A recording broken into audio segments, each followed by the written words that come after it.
Just want to say welcome to everybody. I'm glad you could join tonight. I'm really happy that you're starting your long holiday weekend with me. Sorry about that scheduling. I'm Marie Diefenbach. I'm going to just keep the content up here for the first part of the webinar, and then when we hit the question and answer part, I'll bring myself up. And there's not a whole lot of you, so if you want to put your camera on, it's up to you. If not, that's cool too. Whatever you want to do. If you could keep your microphones muted for the duration, that would be great. I'm Marie Diefenbach. I'm your School of Engineering Hub Advisor for Nuclear Engineers for the class of 2024. I've been advising RPI engineers for the past 18 years, and I've been advising students in nuclear engineering, mechanical engineering, and aero engineering as well. And when I started RPI 18 years ago, I started just working with the nuclear program. And so you guys are always near and dear to my heart. I think that there's a lot of advantages to being a nuclear engineer at RPI. I see the smallness of the program actually as a huge strength because you get to know everybody who's in your program. You get to know all the faculty well, and they get to know you. I think that's an awesome thing. It's a bad thing if you like to hide in the back of the classroom, because in nuclear classes, there is no back of the classroom. It's kind of hard to hide, which I actually view as a good thing. You're spending a lot of money to come to RPI, and I think it's good if you get to know the faculty and the faculty get to know you. I just think that's a huge strength of the nuclear program. In terms of the structure of the webinar tonight, it's going to run probably about a half an hour, maybe 40 minutes, depending on how many questions you have at the end. Everyone, if you could keep it on mute, that would be great. And from my perspective, the main purpose of this webinar is to get your questions about advising and registration answered tonight. So as I'm talking and just going through the little bit of content that I do want to share with you, please think of questions you have as we go along. And then just pull up the chat box and type your questions in there at any time as we're going along, as things occur to you. You don't have to wait till the end. And I'm going to leave plenty of time at the end to go through all of your questions. And I'm not going to sign off tonight until you have all the answers and all the information you need. Last night, I had an aero webinar for my aero incoming students.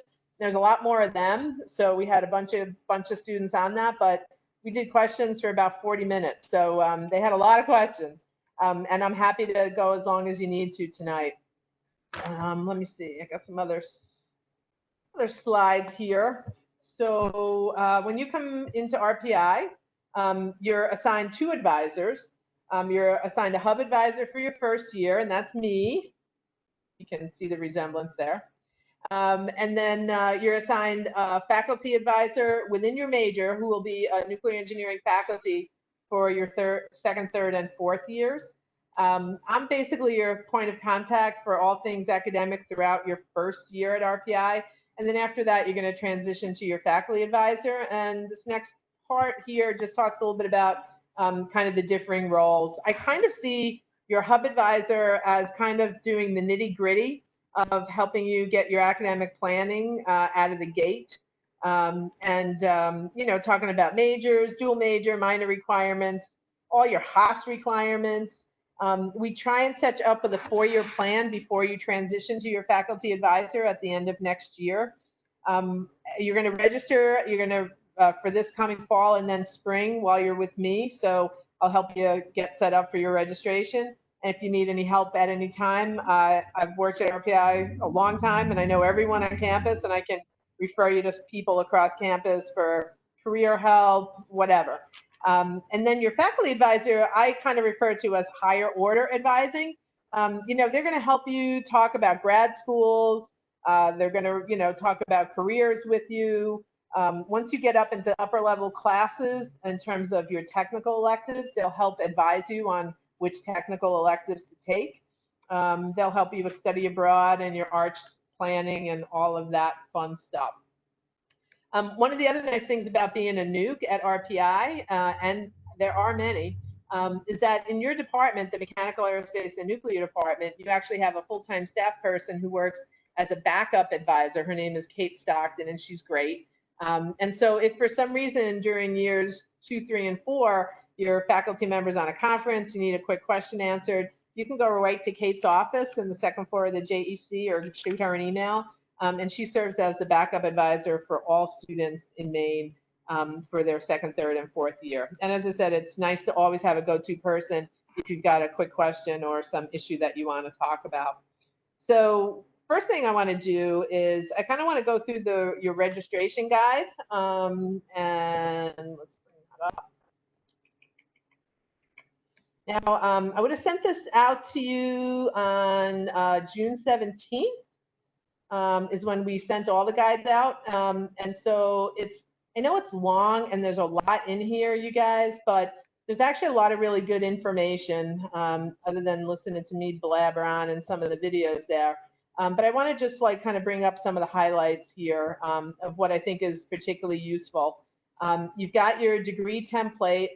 There's your nuclear template, which we'll talk about a little bit more in a minute. And then there's a video, probably about 10 minutes long, where I walk you through what you really should be taking your first semester. And if you haven't looked at this guide, it's a really good thing to look at. There's a bunch of embedded videos in here. There's links to websites and tools, and there's a lot of essential information. So after that part about what to register for, there's a whole section on AP, IB, and transfer credits. And we can certainly talk about that in the question and answer afterwards. APs are certainly a question that students have a lot. This year, RPI is restricting credit for APs to only scores of 5 and above.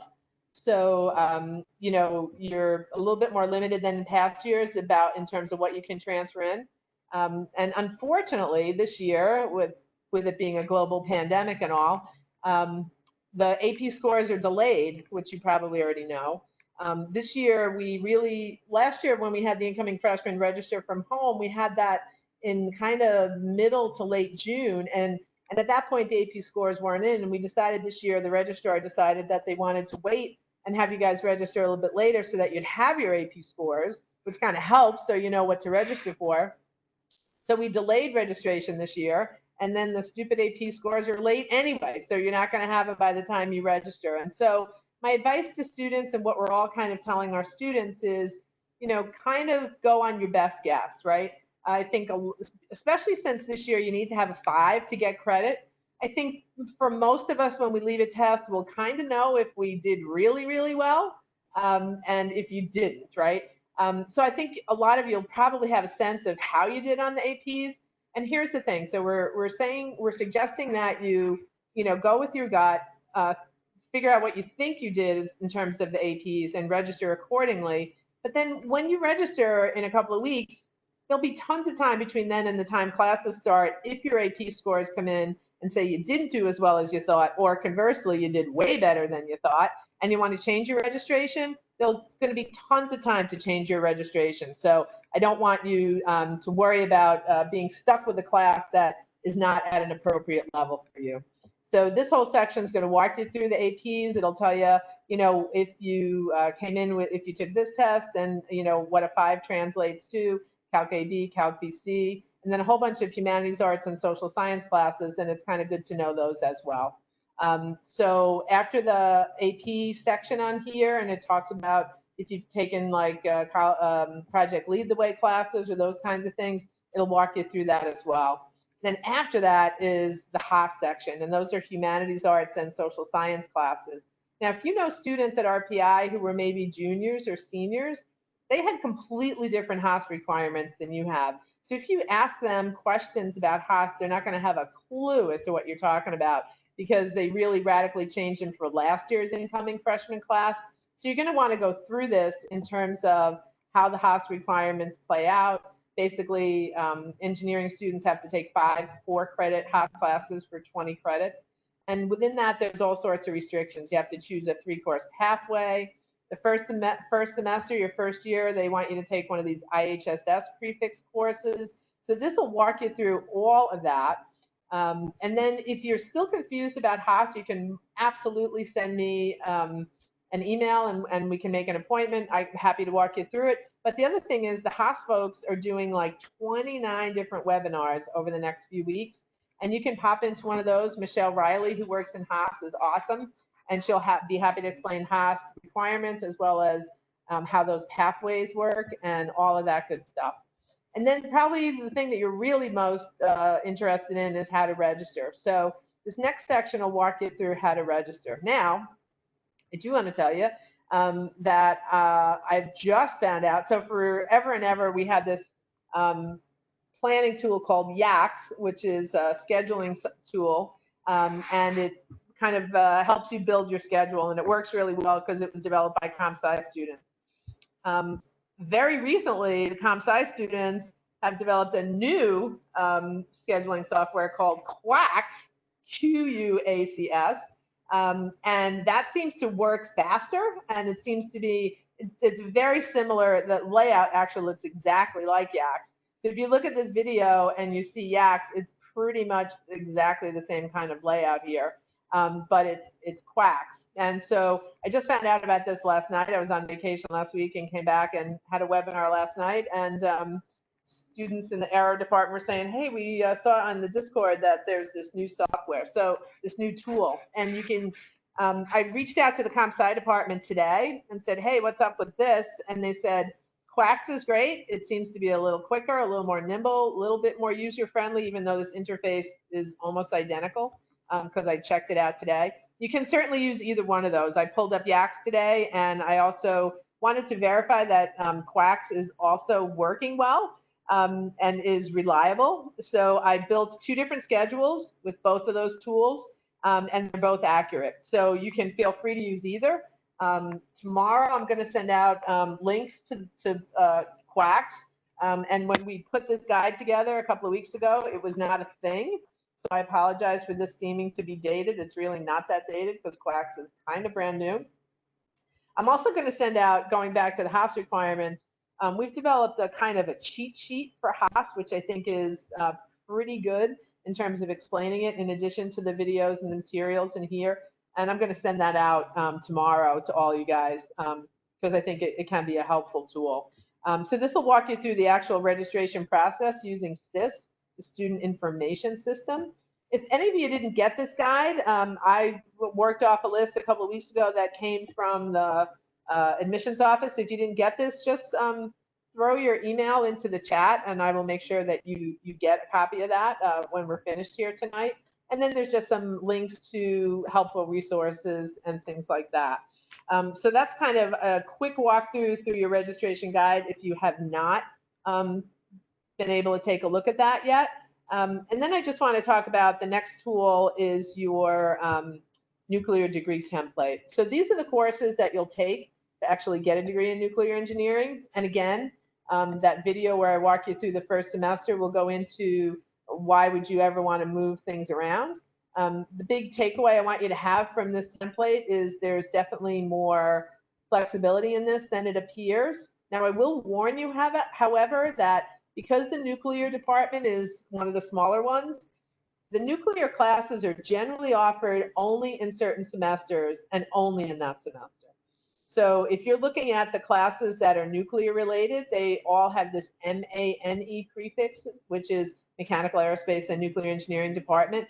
Anything that is specifically nuclear, phenom, fundamentals, nuclear instrumentation and measurement, radiological, PNR, physics and nuclear reactors, those are only offered in those specific semesters. So when it comes to nuclear specific classes, you know, those are kind of restricted to the semesters that they're kind of plunked in, right? Now that doesn't mean that if you're ahead and you bring in a boatload of AP credits for whatever reason, that does not mean that, you know, you might, if you knocked off a lot of these through APs or transfer courses or whatever, that doesn't mean that you couldn't take a spring semester class from here and pop it up to here, because you certainly can. So there's flexibility in that way if you're ahead. And doesn't mean if you have a fall semester class here, we couldn't pull one up from here depending on the class. So there is still some flexibility there.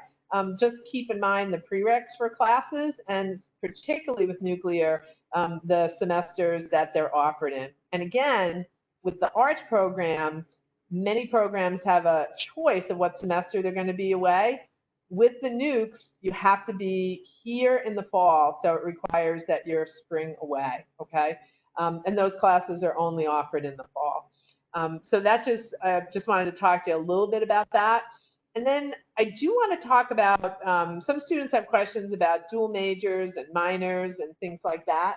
The thing that I want to talk about in terms of that is they are possible, certainly. It's easier to do a dual within the School of Engineering because it just makes it easier. If you are going to say, want to do a dual between, let's say, physics, because a lot of nukes really like physics. I've had some students start out doing a dual in physics. I don't think anyone ever went through with it because they drop it when they get to like quantum 2. But if you want to do a dual with something in School of Science like computer science or physics or math, that gets a little more complicated and will probably require you to be here additional semesters. But there's one particular dual I just want to mention tonight, and here's why I want to mention it. We have this program where we bring alums to campus to talk to our students. Sorry, I really can't do two things at once. That's what I want to bring up. And so last year we brought in some of our nuclear alums, and a couple of my favorite ones actually, who graduated about 10 years ago. And they went on to get their PhDs. They're working in national labs at this point. And both of those students did the dual with mechanical engineering. And they both found that to be really helpful. And that was a super popular dual for a while. And then it just kind of fell off for a couple of years. And when these students came back, they kind of reminded me that it was, for students who kind of wanted to broaden their horizons a bit, it was a pretty good dual to do. And you don't sacrifice too much of the nuclear classes. The vast majority of them are still there. One thing that's nice is, in a time where, the nuclear industry has been taking some hits, if, you're concerned about your job prospects later on, it's not a terrible thing to expand and have a little bit more flexibility. So that dual is not a bad thing. And this one in particular, as I said, these students were, super enthusiastic about it. The dual with Nuke Mech is 136 credits. The plain old nuclear major is 130. So it's not a ton more. Basically, they take the 12 credits of free electives that all engineering majors have and that nuclear has. And they take those 12 credits of free electives. They pop in some specific mechanical classes, and those are things like engineering dynamics. Where is it? Elements of mechanical design, wherever that is. Yeah. Some thermal and fluids lab. They pop in some mechanical classes in where you would have free electives, and they give you, so for some classes, like they give you a choice of whether you want to take the mechanical version of instrumentation or you want to take the nuclear version of instrumentation. Most nukes lean toward the nuclear side, so that's how that plays out. So I just wanted, and the material science is the same. You could take regular material science or the nuclear specific version of material science. So that's how the dual in Nuke Mech plays out. And again, I bring that up just because it's absolutely an option. It's by no means anything that's required at all. But I kind of just wanted to throw it out there because these two alums who have done really well and whose opinions I really respect, and I remember when they were undergrads, they both went on to MIT and get their PhDs, and they're awesome people and awesome students. They both had been duals in mechanical and were super enthusiastic that they had done that, and they have seen that it has played out very well for them in their academic career and in their national lab career as well. So I just wanted to throw that out there tonight. And then one other tool I wanted to talk about before we head over to questions is this nuclear engineering planning sheet. And there's a link to this in your registration guide. And this basically just takes the template information, the information from the video, and it kind of puts it into a different kind of format, right?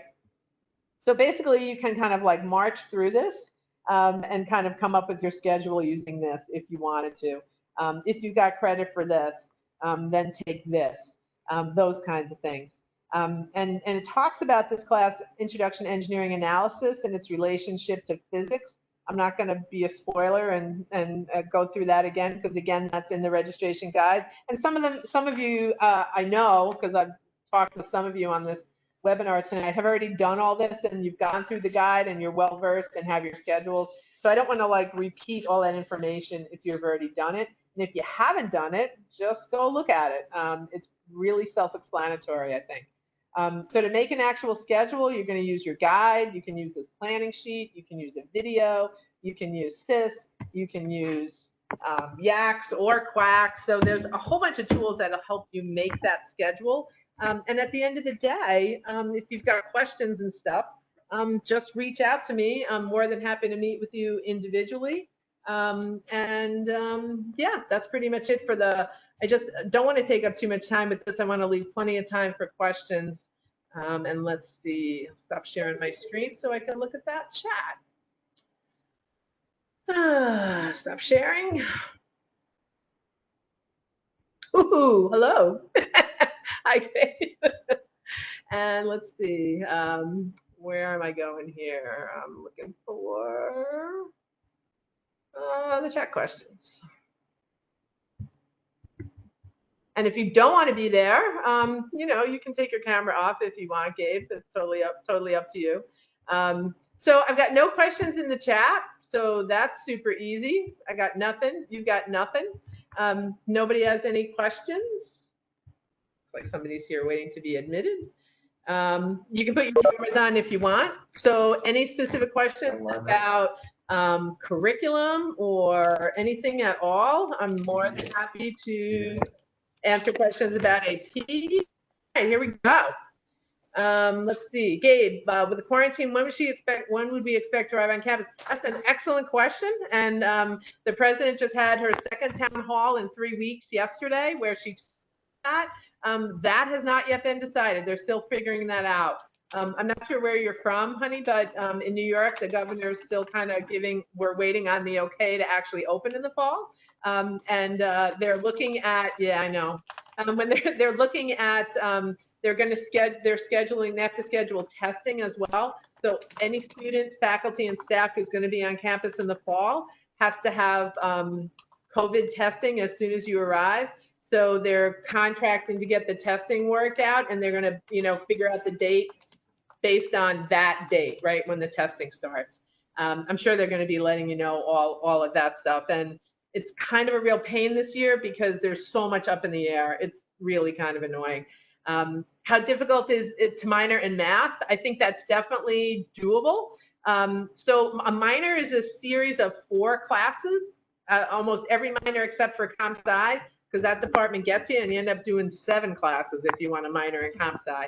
But all other minors pretty much are 4 courses. And as I said, if you remember on that nuclear template, there's 12 credits of free electives, which is 3 4-credit classes. So a minor is 4 4-credit classes. So it's really 1 additional class. So that's not really too hard to actually do. People will do minors in management. Again, those are 4 classes. Some Haas majors, some people want a minor in econ or psych or something like that. So that's perfectly fine as well. So a minor is 4 courses, totally doable within 8 semesters. So you can definitely make that work. Let's see, how do we sign up for the dual major? Gabe, that's a pretty easy thing. It's a form that takes a hot 2 seconds. It's super easy. If you're interested in it, you can just shoot me an email. I'll ask you the information. I can even submit the form on your behalf, okay? Super easy. With the dual, Declan, hi Declan, we met the other day. With the dual, does that change anything about our schedules for the first semester? Actually, it doesn't change a darn thing. So the first semester is basically identical in both of them. Nothing really changes. You see me, I'm holding them up together next side by side. Nothing is really different until like your 3rd semester. And even at that, you're just kind of adding in strength and materials, which is a MECI class. You're not going to take that for a while. So the first couple of semesters are 100% identical with that dual major, okay? And let's see, and where can we access the dual major? There's not a planning sheet, but I'm happy to send out the dual major template that I just showed you. The nuclear and mechanical departments have not given me the updated one for 2024, but neither nuclear nor mechanical have changed any of their courses. So it's going to pretty much look identical. The only thing that's going to change on this is they changed the names of Professional Development 2 and Professional Development 3, which comes later on. Same damn classes, they changed names. So that's not going to impact you. So if you guys want, I'm going to make myself a note. I will also send out the dual template when I send out the links to Quacks and that Haas cheat sheet I was talking about. I'll just send that out to all of you tomorrow so that you have it, okay? Making myself a note because I'm old and I will forget by tomorrow.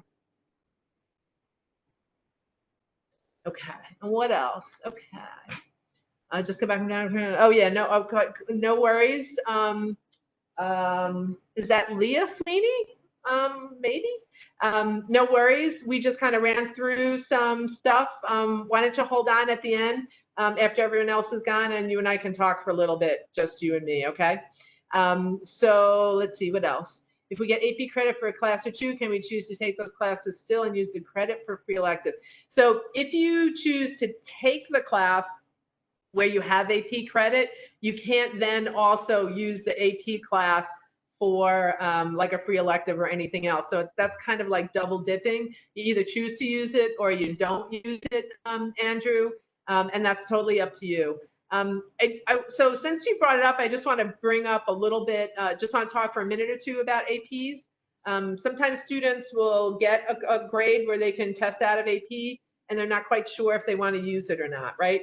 Maybe I want to learn Calc 1 the RPI way. Maybe I don't want to take that, take my credit. I just want that. Or do I want to get an easy A the first semester, right? So there's a lot of things that you're thinking about when you're trying to figure out if you want to use that credit or not. In all of my years of experience, and I can tell you in the registration guide, it talks about we track every year how students do when they use their AP credit and go on to the next level. The vast majority of students do very well when they move on. Conversely, I have actually seen students who got the 5 in AP, did not use the credit, stayed with Calc 1 and said, you know what, I want that easy A first semester. And then what happens sometimes is the easy A turns into kind of a crappy C, because when all the other classes have due dates and you've got things going on, what's the one class you're not going to pay attention to as much? It's going to be Calc 1, because I already know that. I don't have to worry about that one, right? And so by kind of neglecting that class, students sometimes don't do as well as they think. And I think the reason for that is you guys are all here because you're smart and you don't tend to do as well when you're bored, right? I think generally if you have the credit, you can feel good going on to that next level of class. However, you know yourself better than anybody, right? If you don't feel as comfortable and you feel like I want to repeat that class, I will 100% back you on that and defend your right to do that. That's absolutely fine. Just try and treat that class as if it's kind of the first time you're doing it and give it the attention that it deserves, even though it's content that you know.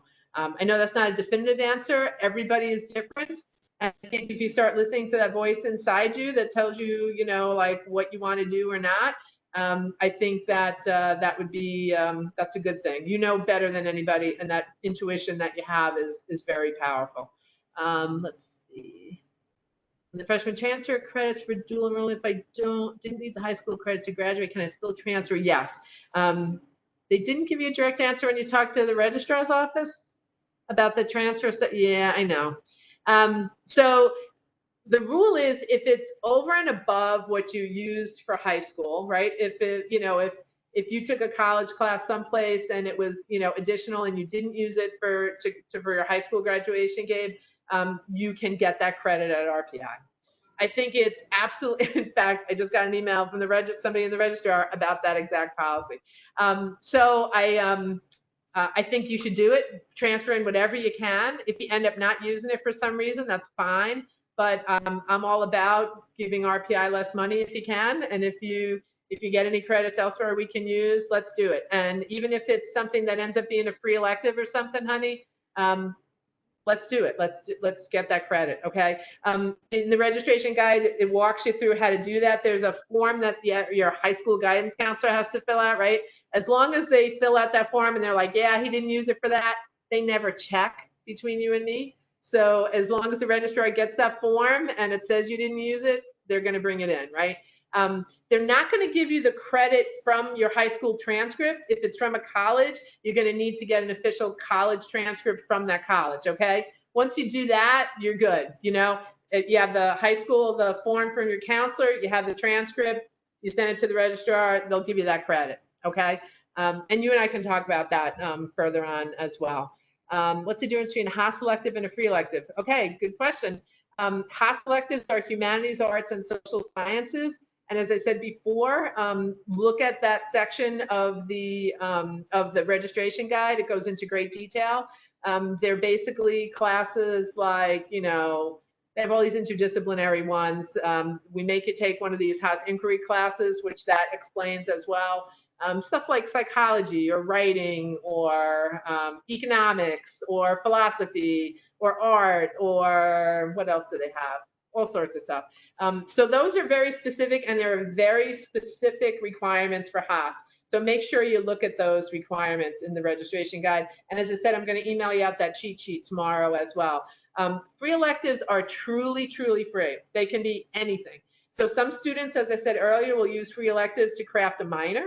Some of them will use the free electives like that dual mechanical degree we were talking about. It uses up your free electives to do that.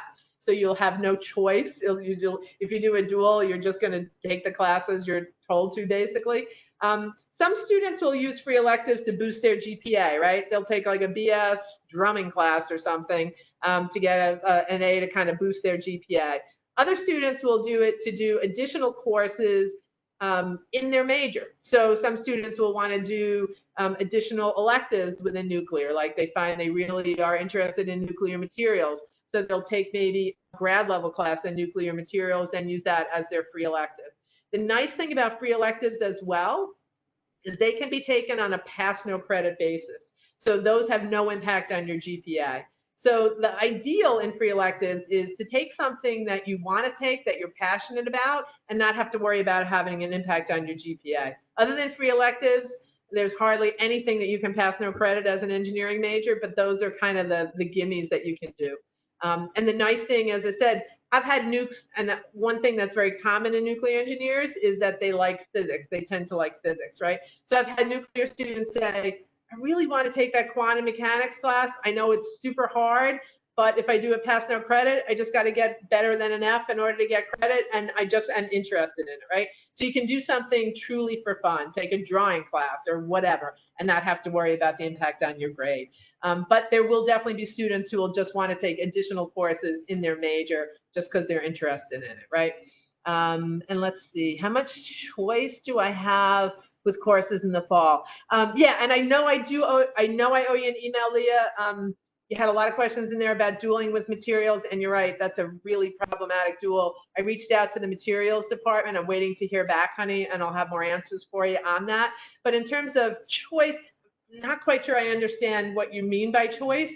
I mean, if, you know, we want you to take a math class your first semester. It's good to get those done. Some of these classes are prereqs for other classes, right? You need physics 1 to do physics 2. You need chemistry as a prereq for material science. You know, there's a reason why we put things in the beginning, and there's a reason why everybody takes the same damn classes the first semester or two. They kind of are base level classes that get you set up. But at the end of the day, you do have choice. If you watch my video in the registration guide, I talk about how there really is a lot of flexibility in here, and we move classes around all the time. I guess I just want to make sure, you know, I'd like you to run those choices by me, because if you take classes that are going to get you so out of whack that you don't graduate in 4 years, you don't want to give RPI more money than you're already giving them, right? So, you know, sometimes things are where they are for a reason. We can move things around always, but, you know, you just got to be a little bit careful. And you should have a decent amount of choice. And I know you and I are going to be talking, Leah, because, as I said, I know I owe you an email, and I'm waiting to hear back from the material science department. So I know you and I are going to be talking anyway. Let's really talk in detail about what you want to do, okay? Are the summer arts classes required for naval ROTC students? Zach, ROTC students are exempt from ARCH, from taking ARCH summer classes. So, and certain athletes are as well. So if you're a naval ROTC student, you don't have to do summer ARCH classes. And it's kind of funny the way when we started Arch a couple of years ago, the nuclear faculty, and there's not many of them because, you know, again, it's a small program, they got together and decided they don't want to teach over the summer. So there are no nuclear specific classes in that Arch summer. So for students who are not going to do the Arch summer, you're not missing out on nuclear classes. And in fact, the classes that are in that Arch summer, which I have in front of me here, are offered every single semester. So we'll be able to, you know, just move that into another semester. ROTC students are not impacted in terms of being held back in any way from by not doing Arch summer classes. I have transfer credits from SUNY Farmingdale and sent in all the paperwork. How do I find out what, if any, credit I'm getting? It should show up on your transcript, which you can access through the student menu in SIS. I know that the registrar's office is awfully short-staffed. Can you either type into the chat which classes, what kind of classes you took there, or if you want to send me an email, I can kind of look into it. The email that just came in a little while ago from the registrar is the transfer dude in the registrar's office, and he and I talk a lot. So if you want to send me what you sent them, I'll be happy to scope it out. Again, I think they're short-staffed, and if you're concerned about it before registration, I can get you an answer on that, okay? And Andrew, can we use free elective slots to potentially do research? 100%. And Andrew, I'm a huge fan of doing undergraduate research. For those of you who aren't familiar with it, we call it URP, Undergraduate Research Program, because we have an acronym for everything at RPI. We never use a whole word where an abbreviation can do. And what happens is you basically connect with a faculty member. Usually it's in your major, and you'll just connect up with a faculty member in nuclear and work in their lab with them and their grad students doing research at a graduate level, basically. It's great for your resume. It kind of dips your toe into research. So it kind of gives you a sense of whether you'd like to be a graduate student and maybe do a master's or a PhD. Again, it's great for your resume, and sometimes it leads to jobs, right? Because sometimes, you know, faculty members who do research will have relationships with national labs because of that research. And after graduation, if you're looking for a job, if you've done really well in that faculty member's lab, they can give somebody a call and say, hey, I have this student for you. They need an internship. She needs something for an Arch away semester. You know, please give her a job. So, so I think there's a lot of advantages. You can also actually do undergraduate research, not just for free electives, but you can also do it, if you look at the nuclear template, you have two of these things called nuclear engineering technical electives, and you can actually use research as technical electives as well. Normally, technical electives are chosen from different nuclear elective courses, like about materials or radiation shielding, medical physics type classes. You can do research instead of taking an actual class. One of the nice things about doing research is it's on your own time. There's no homework, there's no tests. If you show up and do a decent job, you tend to get an A, so it's a little bit of a GPA booster. So in a semester where you might have a difficult semester with some hard classes, instead of having to take an additional class for a tech elective where you do homework and tests and stuff like that, you could do research, which is just simply a function of time. So there's a whole lot of reasons why I like undergraduate research. That's really a great question, Andrew. I'm a big fan, and I can help connect you with faculty who are interested in the same things that you're interested in if you're looking to do that. Why are some Haas classes labeled communication intensive, and is it a requirement? Yes, sadly, it is a requirement. Communication intensive classes tend to have more writing. Sometimes it can be something like speech communication where, you know, there's oral presentations rather than writing. But one of your 5 Haas requirements is that you take one communication intensive class over your time at RPI in your 5 Haas courses, or you actually won't graduate if you don't get one of those in. Now, a lot of the classes that are labeled IHSS, which are those interdisciplinary humanities, arts, and social science classes, also called Haas inquiry classes, a lot of those are also communication intensive, so you get a double bang for the buck. You knock off the IHSS requirement and you knock off your communication requirement at the same time. But overall, you do have to do one that is communication intensive. They suggest you do it in your first 3 semesters at RPI, but there's no penalty for not doing that. It's a rule, but it's not a rule. So let's see. The transfer classes are computer programming applications and MET robotics. I'm just going to make a note of that. Farmingdale. 109 T. Computer programming applications and robotics. I'm guessing they're probably going to come in as something like engineering elective type courses. So they'll probably not get you out of something like numerical methods and programming, which is a required class. But if it takes up a couple of your free electives, that's awesome, right? Let's get that done. If you want to just do me a favor about those Farmingdale classes, just shoot me an email with that same content in it. I will scope that out with Robert in the registrar's office. I was going to say tomorrow. I'm going to work all day tomorrow, even though it's a holiday. No one else will be there, so I'm not going to get it. I'll email him tomorrow, but I'm not going to get an answer until Monday probably. But I will keep you posted on that. What types of research are available? You name it. Most nuclear students will tend to work with a nuclear faculty, although you certainly don't have to. If you're interested in robotics, you could work on somebody in mechanical or electrical or comp sci and robotics applications. If you just think drones are cool, we've got people who are doing drone research.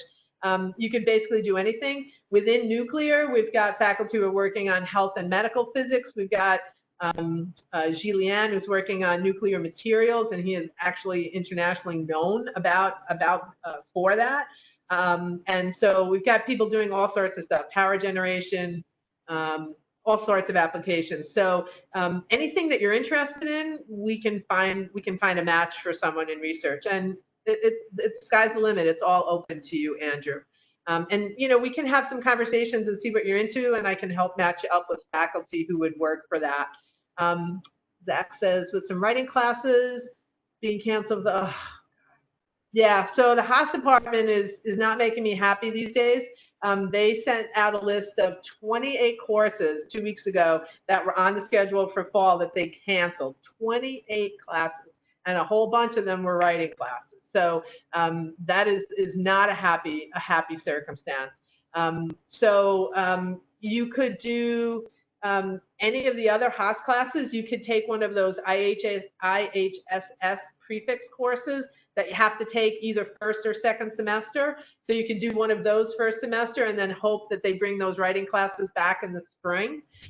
So I would say it's good if you can possibly, for your first semester, knock out that IHSS one and be done with it, if any of those fit your schedule. That would be my suggestion. What integrated Haas pathways are best for nuclear engineering? I'm under the belief they actually do not have to support your major. Those Haas pathways are kind of random, if you ask me. They're humanities and arts type stuff, right? So they don't even call stuff like it's a pathway in psychology. They call it like brain and behavior or understanding human behavior or something like that. They even make the names just kind of a little artsy-fartsy to me. So they absolutely do not have to have anything to do. In fact, I can't think of anything that's remotely related to nuclear engineering of the 50-something pathways that they have.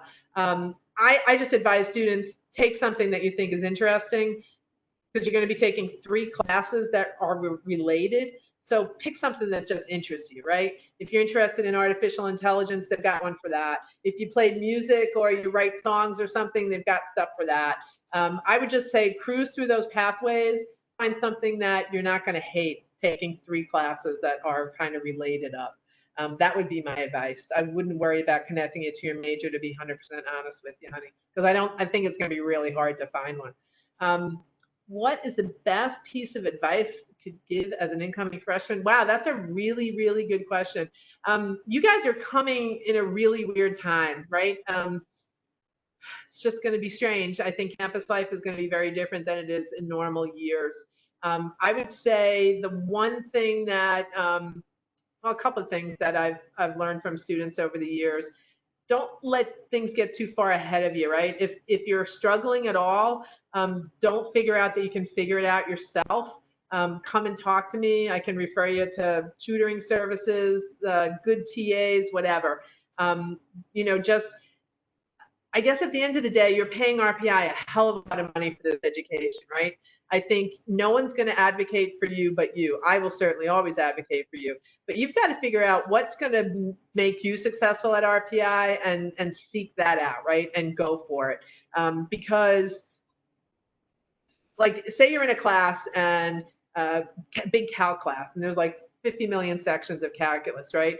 And you go to TA's office hours for some help, and that TA, they don't speak English very well, or they don't explain math in a way that you understand. Well, there's like 30 other sections of calculus, and you don't have to stick with a crappy TA. You can talk to all your other freshman friends and find out who's got a really good TA in calculus. Go to their office hours. They're not going to kick you out of the room. Trust me, they're not going to do that. And if they do that, you let me know and I'll go after them. Like if something's not working, and you've just got a professor that's not good, or you're just not learning from them, in the first couple of weeks, we can switch you into another class. So like figure out what works best for you and advocate for yourself. Come talk to me. I'm happy to help you with them, with any problems like that. But, your parents aren't going to be looking out for you. You've got to figure out what's the best way to get through RPI. There are going to be some classes that are hard, some tough times, and you've got to advocate for yourself and figure out what you need. There's plenty of people on campus to help you. You just got to not be afraid to ask for help. I mean, I know 50-something-year-olds that never learned how to ask for help. All you guys have always been at the top of your class, and a lot of you have never struggled academically, and all of you are coming in at that level, right? So at some point, you're going to have some struggles in some class. And if you never put up your hand and ask for help, that might be a real problem, right?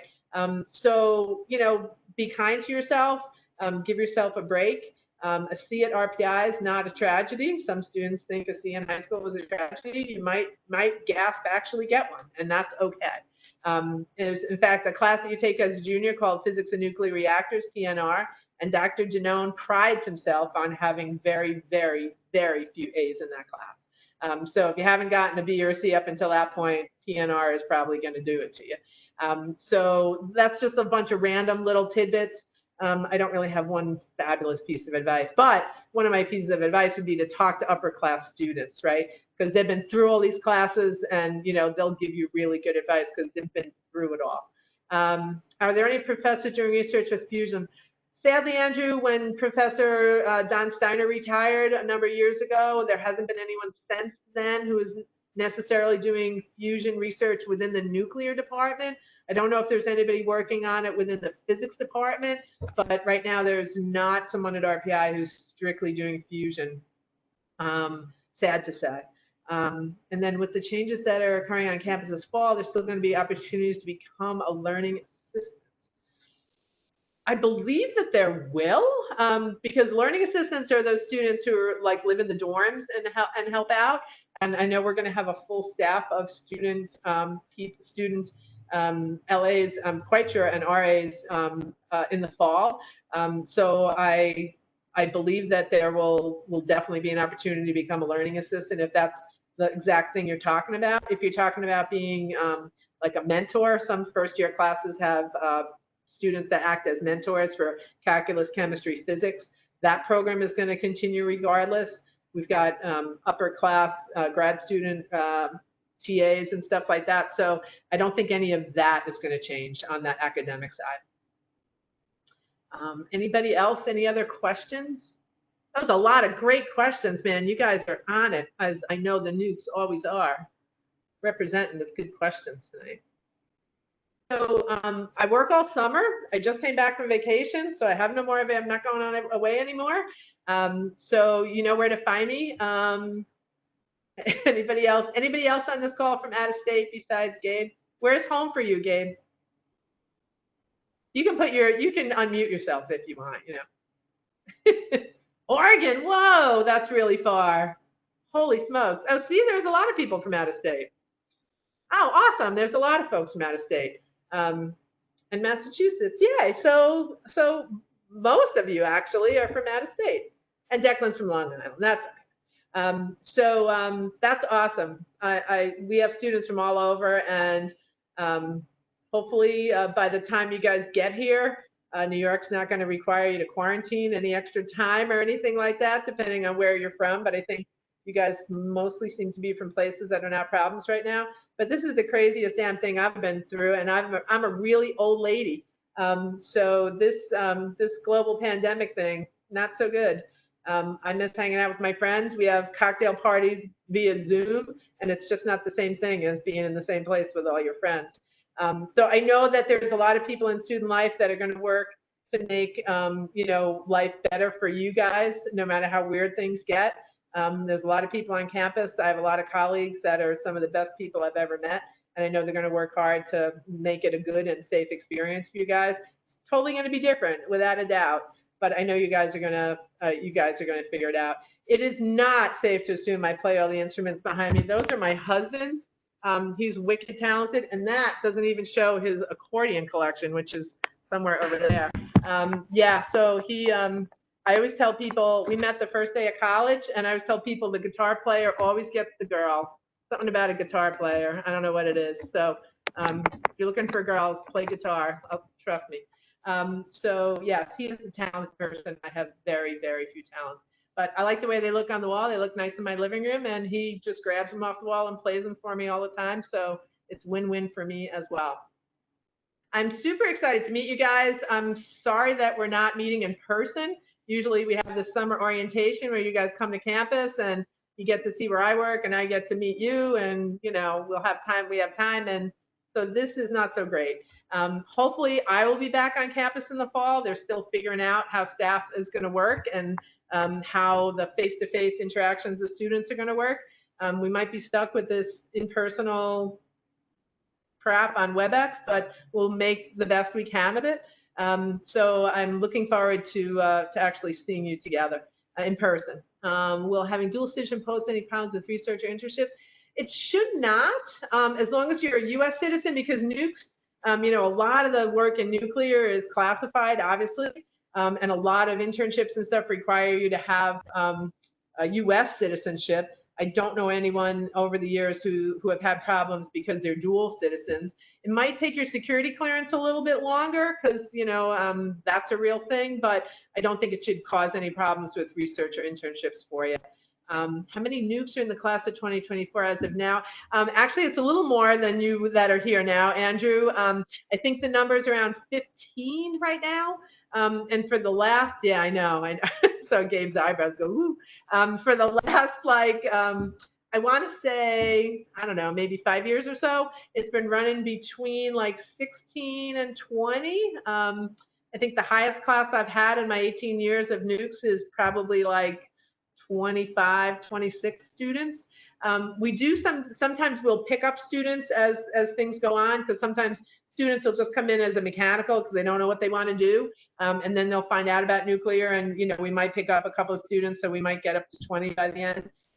But it's definitely a small class. I call you guys the few, the proud, the Nukes. Out of all the majors that I've worked with and all the majors that I know at RPI, one of the things I like about the Nuke is you guys are kind of passionate about your major as a rule, right? Because you don't become a nuke unless you really want to, as a rule, because people give you a lot of crap about doing nuclear, I think. So it makes you kind of resilient. And most nuclear students that I've known have almost been they're recruiters almost. They love nuclear and they try to get other people to do it. And I think that's kind of awesome, because a lot of students just come and they're like, yeah, I guess I'll be a mechanical engineer. I don't know. It's engineering. I don't know what else I would want to do. And they just don't have a feeling for why. And most nukes I've met will say, I took a physics class, I started doing atomic physics, or I took chemistry and they talked about, atomic chemistry and stuff. And I just thought that was cool as hell. So I think it's a real strength to be a nuke. And I think there's some real advantages to it. You guys got great networking. You have a great student chapter, the American Nuclear Society. And then there's also Women in Nuclear. That's a really strong group. So there's real advantages. And the upper class nuclear students will have review sessions for big tests and hard classes and stuff. So that tightness and that cohesiveness, I think is a really positive thing. You're going to have resources where you'll know a lot of students that a lot of other majors don't have. So I think that's great. And the faculty are super engaged with the nuclear students. Like Emily Liu, who teaches physics and nuclear. She teaches nuclear phenomena, the first nuke class you'll take. She gets to know all her students in that class. She plays Jeopardy with students in that class to prep for exams and stuff. She's a lovely human being, and she stays close to students all through their 4 years there at RPI. So there's some really, really nice things about being one of the few, the proud, the Nukes of 2024. So don't let your size, put you off to that. It's a good thing. Anybody else? Any other questions? I feel like I've talked way too long, and now we're coming up on an hour already. You guys have wasted with me tonight. As I said, I work all summer. You have my email because you wouldn't be here if you didn't get my email about the webinar. This will be recorded. If you talk to anybody who didn't make it, you'll be able to see the whole thing. God forbid you would not want to watch it again. But reach out with any questions. As I said, I've met with a couple of you already, and I'm happy to do that. We can just schedule an individual meeting and talk about whatever you want to talk about, okay? What of the nuclear classes did Dr. Haley teach? Oh, God, I love Dr. Haley. It's like one of my favorite human beings on the planet. He is so damn funny. What does he teach? Right now he's teaching, actually it's not a specific nuclear class he's teaching now. He's teaching numerical methods in programming, which is the required programming class you take where you learn Python, which you generally take sophomore spring semester. He'll teach an elective every once in a while as well. He's awesome. I love Tom Haley. He's a great guy. He was once teaching a class, one of the nuclear classes, and he was trying to illustrate the concept of like collision or something, right? So he literally started running at one end of the classroom and hurled himself into the wall, and it was a crappy kind of sheetrock wall, and he went right through the wall. And students talked about that for like years. The other thing he did was he was given a final exam in one of the lecture halls, and he like was walking backwards, and he kind of fell kind of badly, and he kind of like screwed up his leg a little bit, and he went through the whole final and like really hurt himself. Went through the final. Then he promised the students they were going to have their grades the next day. So he went and he sat for like 8 hours and he graded exams. And by the time he went to stand up, he could literally not walk. And he ended up going to hospital, and he was like, on crutches for like weeks and weeks and weeks. That's like his dedication to his students. He's a little crazy and he's a little out there, but I love him to death. He hasn't taught a ton of classes in nuclear in a while, but I'm always hopeful that he'll teach some electives because he's endlessly entertaining. And if you've met him, Andrew, he's really kind of an entertaining guy. How do you know him? You can put your mic on. The Rensselaer Medalist Open House is. Oh, okay. Yeah. He's awesome. I worked with him very closely for like 15 years and become great friends. And he's just a hoot, right? He's a really funny guy. So yeah, I'm glad you got to meet him. I would come to a school based on meeting him probably too, because I think he's awesome. So how do we schedule individual sessions? In my signature of my email, there's a thing you can click on to make an appointment. It's all online scheduling, and you can see my whole schedule for weeks and just plug in a time that works for you, Leah. So in fact, that's probably the best thing for us to do, you and me, because we got a lot to talk about, my friend. So if you want to pop on there and book something for next week, hopefully I'll hear back from the material science department. I'll have some more concrete information about that dual for you. But your email was dead on, because with each of them are small departments, and they only offer the classes in certain semesters, and they're kind of conflict sometimes, and then the Arch semesters conflict as well. So that one is just a particularly nasty one. So anyway, we'll have options though. Like you might be able to do an undergrad in one and then a grad in the other, do an undergrad in nuclear and a grad in material science, a coterminal master's. That'll only be an additional 2 semesters. So we got all sorts of options there. So you and I should definitely schedule something and we'll talk for sure. Anything else? Well, I appreciate all your attention tonight. I'm so glad you came and spent some time with me. Again, I'm really looking forward to seeing you in person one of these days, and we'll probably both have masks on, but what the hell? At least we know what our eyes look like now, right? So anyway, it was real nice to spend some time with all of you tonight. I really appreciate the time, and reach out, make an appointment. Happy to talk to any of you and all of you. And I hope you have a good 4th of July weekend. Bye, everybody. Good night. Thank you.